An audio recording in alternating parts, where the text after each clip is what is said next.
बांग्लादेश की पूर्व प्रधानमंत्री शेख हसीना ने ऐसा ऐलान किया है जिसने पूरे दक्षिण एशिया की राजनीति में हलचल मचा दी।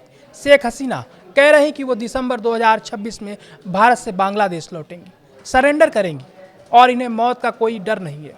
लेकिन सबसे बड़ा सवाल ये है, आखिर दिसंबर ही क्यों चुना है? क्या ये सिर्फ एक तारीख है या इसके पीछे छिपी एक बड़ी राजनीतिक रणनीति है? क्या शेख हसीना इतिहास के सबसे बड़े प्रतीक का इस्तेमाल करके अपनी राजनीति को फिर से जिंदा करना चाहती? नमस्कार, मैं सौरभ शुक्ला और आप देख रहे हैं न्यूज़ 18।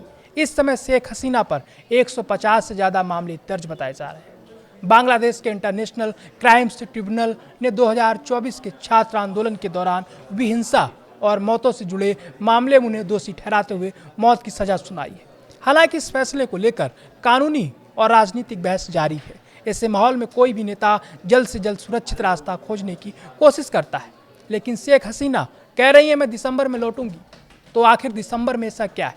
इसका जवाब बांग्लादेश के इतिहास में छिपा है। पहली वजह 1971।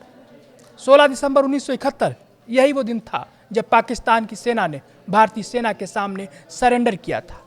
यही वो दिन था जब बांग्लादेश एक आज़ाद देश बना। यही विजय दिवस है और इसी आज़ादी के सबसे बड़े नायक थे बंग बंधु शेख मुजीबुर रहमान, यानी शेख हसीना के पिता। मतलब दिसंबर सिर्फ कैलेंडर का महीना नहीं है, ये उस परिवार की सबसे बड़ी राजनीतिक विरासत का प्रतीक है। अब दूसरी वजह समझिए। दिसंबर 1990 बांग्लादेश में लंबे आंदोलन के बाद सैन्य शासक हुसैन मोहम्मद इरशाद को सत्ता छोड़नी पड़ी। लोकतंत्र की वापसी हुई। उस आंदोलन में अवामी लीग की अहम भूमिका थी, यानी दिसंबर एक बार फिर बदलाव का महीना बना। अब तीसरी वजह, दिसंबर 2008 आम चुनाव पे अवामी लीग ने ऐतिहासिक जीत दर्ज की। शेख हसीना दोबारा सत्ता में लौटी।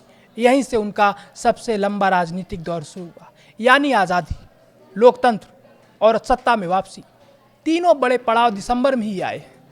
अब सवाल यह है, क्या शेख हसीना फिर उसी इतिहास को दोहराना चाहती हैं?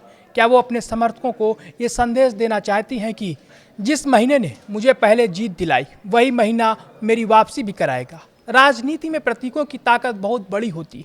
तारीखें भी संदेश देती हैं और नेता अक्सर ऐसी तारीखें चुनते हैं जिनका भावनात्मक असर जनता पर पड़े। यही वजह है कि दिसंबर को लेकर इतनी चर्चा हो रही है। लेकिन तस्वीर का दूसरा पहलू भी है। शेख हसीना ने खुद कहा है कि अभी अंतिम फैसला नहीं हुआ है, यानी अगर परिस्थितियां बदलती हैं तो वापसी की तारीख भी बदल सकती है। इसलिए दिसंबर की घोषणा को फिलहाल एक राजनीतिक संकेत माना जा रहा है, अंतिम कार्यक्रम नहीं। लेकिन अगर वो सचमुच दिसंबर 2026 में बांग्लादेश लौटती हैं तो क्या होगा? क्या उन्हें एयरपोर्ट से सीधे गिरफ्तार किया जाएगा? क्या अदालत में पेश किया जाएगा?